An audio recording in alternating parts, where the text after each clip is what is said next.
Hello বন্ধুরা, মানবজাতির পেছনে শুধুমাত্র কয়েক দশকই অসম্ভব অনেক কিছুকে আবিষ্কার করে ফেলেছে, যার মধ্যে যুগান্তকারী একটি আবিষ্কার হলো এয়ারপ্লেন। হ্যাঁ, এয়ারপ্লেন হাজার হাজার কিলোমিটার দূরত্বে মুহূর্তেই আমাদেরকে পৌঁছে দিতে সক্ষম। সেই সাথে এয়ারপ্লেন দিয়ে যে কোনো যুদ্ধ জয়লাভ সহ স্পেসে রকেটও পাঠানো সম্ভব।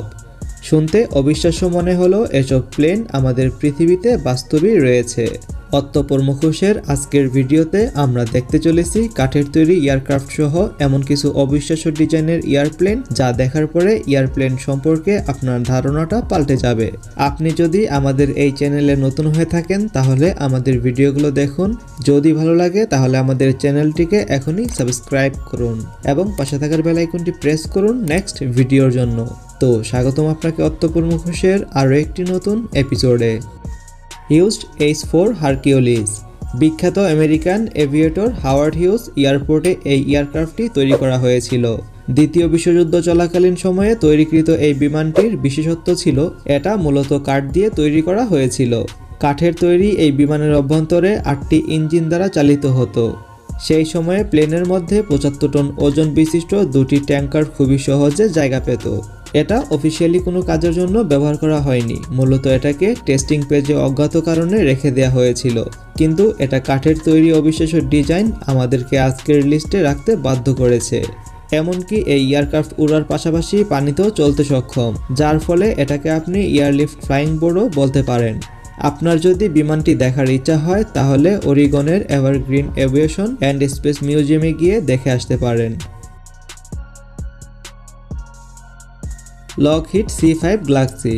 এটা একটি মিলিটারি ট্রান্সপোর্ট এয়ারক্রাফট। এটাকে 1960 সালের দিকে মিলিটারি ট্রান্সপোর্টের পার্সোনাল কাজের জন্য তৈরি করা হয়েছিল। জানলে অবাক হবেন, এই এয়ারক্রাফটের ওজন 1,72,400 কেজি আর এর উইংয়ের দৈর্ঘ্য 67 মিটার। ইঞ্জিনিয়ারদের জন্য স্বপ্নের এই বিমানটি তৈরি করতে খরচ হয়েছিল $1 বিলিয়ন চাইতেও বেশি, যা 90-এর দশকের সবথেকে বড় প্রজেক্টের মধ্যে অন্যতম ছিল।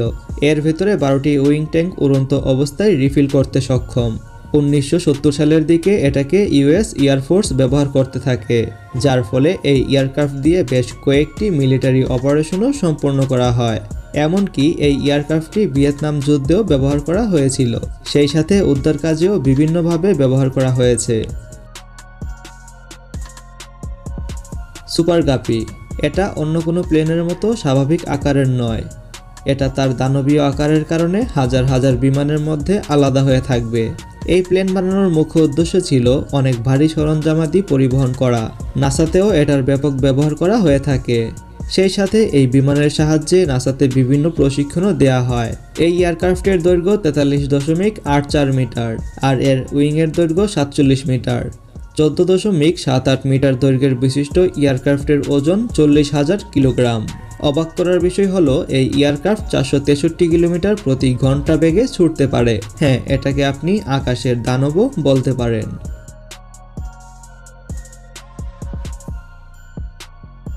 Conveyor B-36 pacemaker.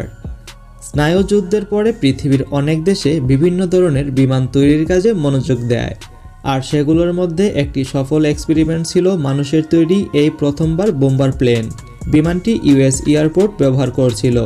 এটা শুধু উচ্চগতি সম্পূর্ণ ছিল না, বায়ুতে যে কোনো বিমানকে টার্গেট করে মিসাইল ছুড়তে সক্ষম ছিল এই বিমানটি।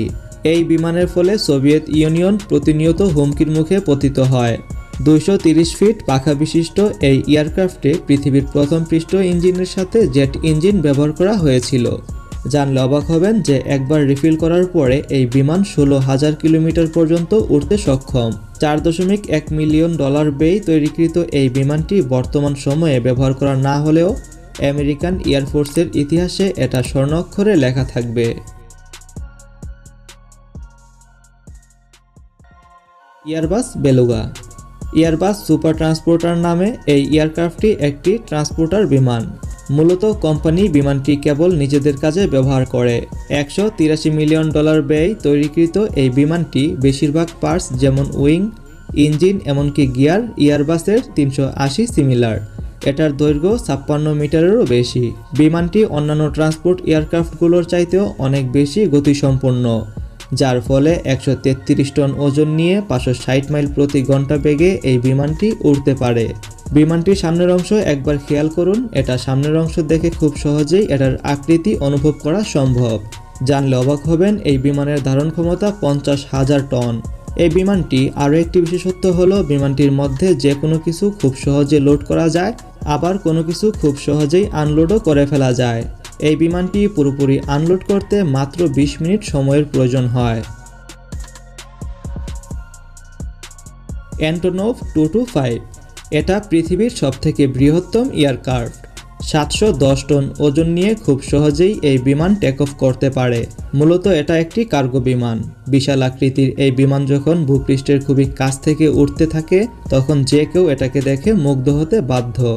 মূলত এই বিমান এয়ারলাইন্স স্পেস শাটল রকেট বুস্টারের মতো সামগ্রী পরিবহনের জন্য তৈরি করা হয়েছে, কিন্তু দুর্ভাগ্যবশত সোভিয়েত স্পেস প্রোগ্রাম সফল হওয়ার পরে এটা অন্যান্য কার্গো বিমানের মতো করে ব্যবহার হতে থাকে, কিন্তু এটার আকৃতি এখনও এটাকে ইউনিক করে রেখেছে।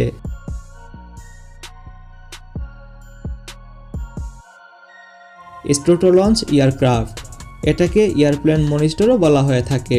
এই প্লেনের এমন ডিজাইন এটাকে অন্যান্য প্লেন থেকে ইউনিক করে তুলেছে। ডানের ফিউজলেসে পাইলট এবং স্টাফদের বসার ব্যবস্থা করা হয়েছে, আর বামের ফিউজলেসে কার্গোর জন্য জায়গা খালি রাখা হয়েছে।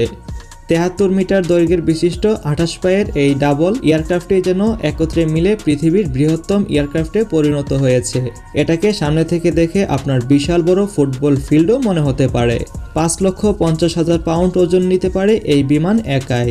এটাকে মূলত স্পেস লঞ্চিং ক্যারিয়ারের জন্য তৈরি করা হয়েছে, যা মহাকাশে রকেট প্রেরণ করতেও সক্ষম। বন্ধুরা, আপনার যদি কোনো কিছু দেখার অথবা জানার থাকে তাহলে আমাদেরকে কমেন্ট করে এখনই জানিয়ে দিন।